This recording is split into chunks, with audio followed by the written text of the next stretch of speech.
ಇದೇನಂದರೆ ಒಂದು ಕಿಟ್ ಏನೋ motion kit ಅಂತ. ಇದರಲ್ಲಿ ಮಕ್ಕಳು ಲೆಗೋ ಬೇಸ್ ಬೇಸಿಕ್ಸ್ ಫಿಸಿಕ್ಸ್ನ ಕಲ್ತ್ಕೊಳ್ತಾರೆ. ಲೈಕ್ ರೆಕ್ಟೀರಿಯಲ್ ಮೋಷನ್ಸ್ ಯಾವ ರೀತಿ ವರ್ಕ್ ಆಗ್ತವೆ, ಸರ್ಕ್ಯುಲರ್ ಮೋಷನ್ ಅನ್ನೋದು ಯಾವ ರೀತಿ ವರ್ಕ್ ಆಗ್ತದೆ ಅನ್ನೋದು ಈ ಒಂದು ಕಿಟ್ಟಿಂದ ಮೋರ್ ದೆನ್ 50 ಪ್ರಾಜೆಕ್ಟ್ಸ್ ಮಾಡ್ತಾರೆ. Come to this kit same thing, ಆದರೆ ಸಮ್ ಸೆನ್ಸರ್ಸ್ ಬೇಸ್ಡ್. ಇವಾಗ ಡೋರ್ ಅಲಾರಾಮ್ ಆಗಿರ್ಬೋದು, ಆಟೋಮೆಟಿಕಾಗಿ ಡೋರ್ ಯಾವ ರೀತಿ ಓಪನ್ ಆಗುತ್ತೆ, ಸೆನ್ಸರ್ ಬೇಸ್ಡ್. ಹ್ಯೂಮನ್ಸ್ ಬಂದರೆ ಡಿಟೆಕ್ಟ್ ಆಗಿಬಿಟ್ಟು ಅಲಾರಾಮ್ ಕೊಡೋದಾಗಿರ್ಬೋದು, ಆ ರೀತಿ ಇದರಲ್ಲಿ ಕಿಟ್ಟಲ್ಲಿ ಕಲ್ತ್ಕೊಳ್ತಾರೆ. ಕಮ್ ಟು ದಿಸ್ ಒನ್, ಇದು ಏನಂದರೆ ನಾರ್ಮಲ್.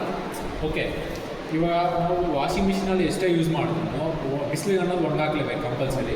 ಇದು ಏನಂದರೆ ನಾವು ಒಣಗಾದ್ಮೇಲೆ ಆಚೆ ಎಲ್ಲಾದರೂ ಹೋದರೆ ಮಳೆ ಬರೋ ಸಿಚುವೇಶನ್ ಇದ್ದಾಗ ಬಟ್ಟೆ ಅನ್ನೋದು ನೆಂದೋಗ್ಬಿಡುತ್ತೆ. ಅಂಥ ಪ್ರಾಬ್ಲಮ್ ಇರ್ತೀರ ಜಸ್ಟ್ ಫಾರ್ ಒಂದು ಸೊಲ್ಯೂಷನ್. ಓಕೆ, ಇದು ರೈನ್ ಡ್ರಾಪ್ ಸೆನ್ಸರ್ ಅಂತ. ಒಂದು ಡ್ರಾಪ್ ಏನಾದರೂ ವಾಟರ್ ಏನಾದರೂ ಇರುತ್ತೆ ಆಟೋಮೆಟಿಕಾಗಿ ಇದೇನಾಗುತ್ತೆ, ಇದು ಕ್ಲೋಸ್ಡ್ ಪೊಸಿಷನ್ಗೆ ಹೊರಡುತ್ತೆ. Okay, come to this one, ಇದು ಬಂದ್ಬಿಟ್ಟು ಸ್ಮಾರ್ಟ್ ವರ್ಟಿಕಲ್ ಫಾರ್ಮಿಂಗ್ ಅಂತ. ಇವಾಗ ನಾವು ಗಾರ್ಡನ್ ಟೆರೆಸ್ನಲ್ಲಿ ಗಿಡಗಳು ತುಂಬ ಬೆಳೆಸ್ತೀವಿ, ಅದಕ್ಕೆ ಹ್ಯೂಮನ್ ನೀಡ್ ಅನ್ನೋದು ಕಂಪಲ್ಸರಿ.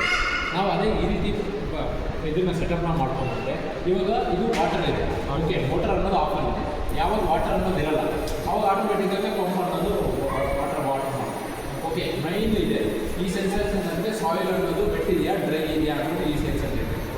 ಯಾವಾಗ ಡ್ರೈ ಸ್ಟೇಜ್ ಇರುತ್ತೋ ಆವಾಗ ಸಿಗ್ನಲ್ ಅನ್ನೋದು ಕಲಿಸ್ಬಿಟ್ಟು ಪಂಪ್ ಅನ್ನೋದು ವಾಟರ್ ವೆಟ್ ಸ್ಟೇಜ್ ಇದ್ದಾಗ ಆಟೋಮೆಟಿಕ್ಕಾಗಿ ಪಂಪ್ ಅನ್ನೋದು ಆಫ್. ಟೂ ಸೆನ್ಸರ್ ಇದೆ, automatic no need man power. ಆಟೋಮೆಟಿಕ್ಕಾಗಿ ಇಲ್ಲಿ ವಾಟರ್ ಅನ್ನೋದು ನಾವು ಫಿಲ್ ಮಾಡಿಬಿಟ್ಟು ನಾವು ಡ್ರಮ್ಮಲ್ಲಿ ಹಾಕೋದಿಲ್ಲ. Come to this one, hand dispenser. ಮಾಲ್ಸಲ್ಲಿ ಹೋದರೆ ಆಟೋಮೆಟಿಕ್ಕಾಗಿ ಹ್ಯಾಂಡ್ಸ್ ಯಾವ ರೀತಿ ಆಟೋಮೆಟಿಕ್ಕಾಗಿ ಕೈ ಇದೆ ಯಾವ ರೀತಿ ವರ್ಕ್ ಆಗುತ್ತೆ ಅನ್ನೋದು.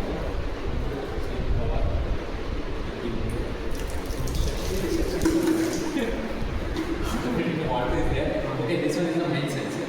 Okay, ultrasonic sensor. This detect the okay hand ಇದೆಯಾ ಇಲ್ವಾ ಅಂತ.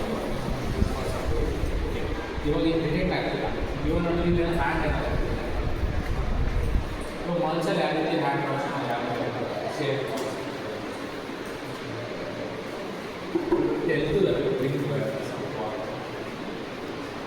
ಇದು ಬೇಸಿಕ್ ಎಲೆಕ್ಟ್ರಾನಿಕ್. ಓಕೆ, ಮಕ್ಕಳು ಇದರಲ್ಲಿ LEDs ಎಲೆಕ್ಟ್ರಾನಿಕ್ಸ್ ಐಟಮ್ಸ್ ಯಾವ ರೀತಿ ಬ್ರಿಂಕ್ ಆಗುತ್ತೆ. ಓಕೆ, ಲೈಟ್ ಇದು ಸಪೋಸ್ ಡೋರ್ ಅಲಾರಾಮ್ ಮಾಡಿರ್ಬೋದು, ಆಚೆ ಕಡೆ ಡೋರ್ ಅಲಾರಾಮ್ ಸಿಸ್ಟಮ್ ಯಾವ ರೀತಿ ಮಾಡ್ತಾರೆ. ಇದು ಪುಷ್ ಬಟನ್ಸ್. ಇದನ್ನು ರಿಯಲ್ ಟೈಮಾಗಿ ಮಾಡ್ತಾರೆ ಅಂದ್ಬಿಟ್ಟು ಇದು ಬೇಸಿಕ್. ಮಕ್ಕಳಿಗೆ ಈ ಬಟನ್ಸ್ ಯಾವ ರೀತಿ ಬರ್ತಾರೆ, ಈ ಬಟನ್ಸ್ ಅನ್ನೋದು ಯಾವ ರೀತಿ ಬರ್ತಾಗ್ತವೆ ಅನ್ನೋದು. Come to this one is a 3D pen. The students can build some 3D models. For example, this one is a wellspring. It's in there also. See, they can make their own speeches, own earrings. Right. Yeah. ಇದು additional class. Yeah, additional classes. So you'll give the classes, huh? Yeah, the classes, coding classes especially. Coding is compulsory. For come to take computer science. In computer science, they can learn hardware and software. They can take robotics, means they can learn hardware, software, coding. Okay, then electronics, designs, and mechanisms. Like some wheel combo wheel, like that they can learn everything. Overall, we are teaching STEM concept: science, technology, engineering, and mathematics. These 4 subjects involved in these classes.